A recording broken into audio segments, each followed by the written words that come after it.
সাহা, রন্দা প্রসাদ 1896-1971 একজন সমাজকর্মী এবং শিক্ষার প্রবর্তক আর.পি. সাহা নামে সুপরিচিত। তিনি 1896 সালের 5 নভেম্বর সাভার উপজেলার শিমুলিয়া ইউনিয়নের কচুইর গ্রামে মামার বাড়িতে জন্মগ্রহণ করেন। তিনি দেবেন্দ্রনাথ পোদ্দার এবং কুমুদিনী দেবীর দ্বিতীয় সন্তান ছিলেন, যিনি 3 পুত্র ও 1 কন্যার পিতামাতা। টাঙ্গাইল জেলার মির্জাপুর গ্রামের বাসিন্দা দেবেন্দ্রনাথের কোনো নির্দিষ্ট পেশা ছিল না, যদিও তার পূর্বপুরুষরা ক্ষুদ্র ব্যবসায় জড়িত ছিলেন। দেবেন্দ্রনাথ একজন দলিললেখক হিসেবে কাজ করতেন এবং তিনি প্রায়ই মহাজন হিসেবে তুষ্ট করতেন। মাত্র 7 বছর বয়সে রন্দা তার মাকে হারান। 3 শ্রেণী পাশ করার পরই তার স্কুল শিক্ষা আসে। রামদা তার কোমল বয়সে বাড়ি ছেড়ে কলকাতায় পালিয়ে যায়। তাকে সেখানে পোস্টার, দিনমজুর, রিকশাচালক ও ফেরিওয়ালা হিসেবে কাজ করতে হয়েছে তার রুটি শেখার জন্য। পরে এক পর্যায়ে তিনি জাতীয়তাবাদী আন্দোলন বা স্বদেশী আন্দোলনের সঙ্গে যুক্ত হন। এজন্য তিনি কয়েকদিন কারাগারে ছিলেন। রন্দা প্রসাদ সাহা 2-8 জুলাই 1914-এ যখন বিশ্বযুদ্ধ শুরু হয়, তখন কয়েক হাজার ভারতীয় যুবক ব্রিটিশ ভারতীয় সেনাবাহিনীতে যোগ দেয়। রন্দা প্রসাদও সেখানে যোগ দিয়েছিলেন এবং বেঙ্গল অ্যাম্বুলেন্স কর্পসে পোস্ট করা হয়েছিল। তিনি 01 এপ্রিল 1915 থেকে 16 রাজপুত রেজিমেন্টের তত্ত্বাবধানে আলিপুর সেনানিবাসে প্রশিক্ষণ নিতে শুরু করেন এবং প্রশিক্ষণ কোর্স শেষ করে 2-6 জুন 1915 তারিখে তিনি মেসোপটেমিয়ার উদ্দেশ্যে কলকাতা ত্যাগ করেন।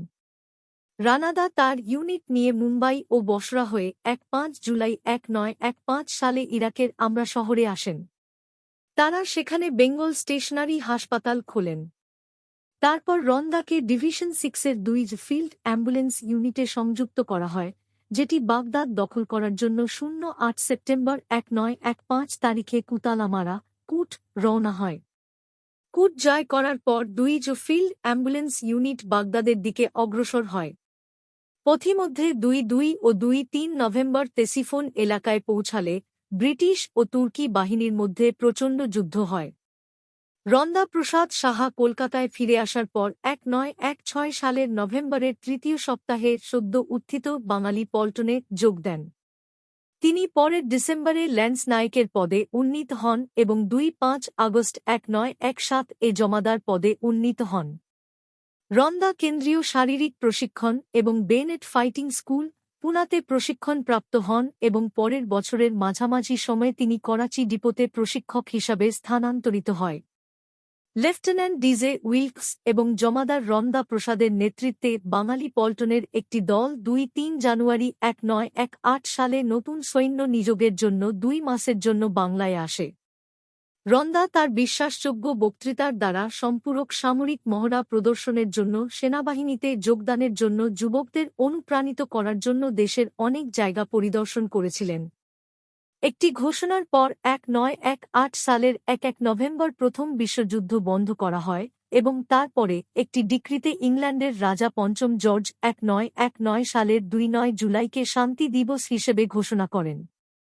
রন্দা 1947 সালে the Kumudini welfare trust of Bengal BD limited গঠন করেন, যার মধ্যে মিল, কারখানা এবং দাতব্য সংস্থা সহ তার সমস্ত ব্যবসায়িক উদ্যোগ এবং প্রতিষ্ঠানগুলি পরিচালনা করেন। ট্রাস্টটি 1947 সালের 2 মার্চ থেকে নারায়ণগঞ্জের সদর দপ্তর থেকে কাজ শুরু করে। 1947 সালে ভারত বিভাগের সাথে কুমুদিনী ওয়েলফেয়ার ট্রাস্টের কার্যক্রম 2টি পৃথক সত্তাতে বিভক্ত করা হয়েছিল, যাতে 2টি দেশে থাকা ট্রাস্টের মালিকানাধীন উদ্যোগগুলি দেখাশোনা করা হয়। ভারতীয় অঞ্চল কলকাতা, কালিম্পং এবং মধুপুরের দাতব্য সংস্থাগুলিকে তাদের লাভ থেকে চালানোর জন্য একটি পৃথক ব্যবস্থাপনায় নেওয়া হয়েছিল।